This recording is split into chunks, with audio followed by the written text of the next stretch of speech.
Gleich beginnt er. Ein ganz besonderer Gottesdienst in der Münchner Himmelfahrtskirche. Pfarrer Hans-Martin Köbler widmet sich heute einem Märchen. Es passt beides wunderbar zusammen. Biblische Geschichten und Märchen. Beide erzählen von dem, wie es in uns selbst zugeht, von unseren Hoffnungen, von unseren Träumen, von unseren Sehnsüchten, auch von unseren Ängsten. Und da passt das eine gut zum anderen.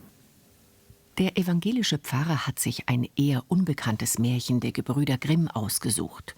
Die Lebensfragen, über die er heute sprechen will, entnimmt er also keinem biblischen Text, sondern dem goldenen Vogel. Es war vor Zeiten ein König, der hatte einen schönen Lustgarten hinter seinem Schloss. Darin stand ein Baum, der goldene Äpfel trug. Als die Äpfel reiften, wurden sie gezählt, aber gleich den nächsten Morgen fehlte einer. In diesem Märchen soll sich der jüngste Königssohn bewähren. Auf der Jagd nach dem goldenen Vogel löst er schwierige Aufgaben.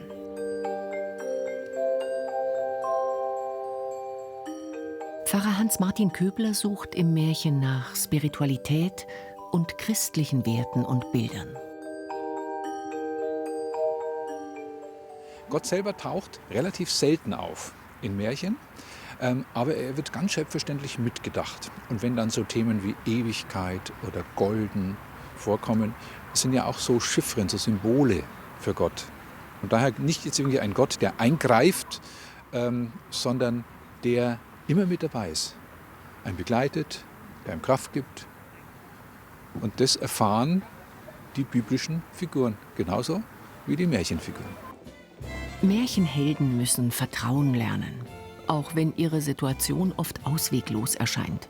So wie das Aschenputtel, das von seiner Stiefmutter gedemütigt wird.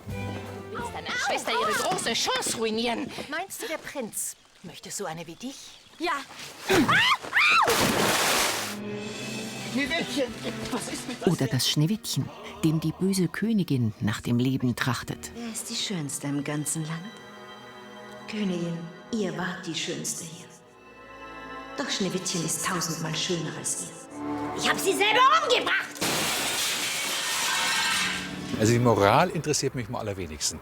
Dann, wenn am Schluss die Moral von der Geschichte kommt, dann ist es eigentlich langweilig.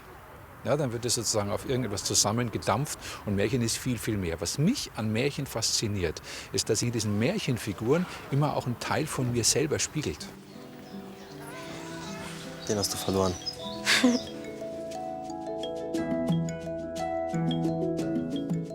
Geschichten, die in die menschliche Seele blicken. Doch sind sie nicht zu weit weg von der Heiligen Schrift? Die Bibel hat Gott sei Dank ganz viele märchenhafte Züge. Ich denke nur an Weihnachten, das fängt an, es begab sich aber zu der Zeit. Nicht es war einmal, sondern es wird genauer natürlich historisch verortet, aber dann wird eine fantastische Geschichte erzählt von zwei Menschen, die auf der Flucht sind, später dann mal, die losgehen müssen, weil es ein Mächtiger von ihnen verlangt. Das hat auch märchenhafte Züge. Wie alle Märchen geht auch der goldene Vogel gut aus. Der jüngste Sohn kann die Liebe der Königstochter erringen. Ingeborg Ott und Bettina Schopf sind fasziniert. Der Königssohn verkleidet sich, macht sich viel kleiner und geringer, als er ist. Die Königstochter erkennt ihn gleich. Es ist die Liebe. Sie erkennt das Wesentliche. Diese Verbindung von der Lebendigkeit der Bilder und der Worte, das hat mich ganz besonders angerührt. Und mich fasziniert es, wie Pfarrer Köbler es schafft, die Interpretationen theologisch, philosophisch, psychologisch herzuleiten. Ich habe Kinder, ich habe Märchen vorgelesen, ich habe das versucht, meinen Kindern zu erklären, aber bei weitem nicht in dieser Dimension, wie er das hier macht. Märchen für Erwachsene in der Kirche.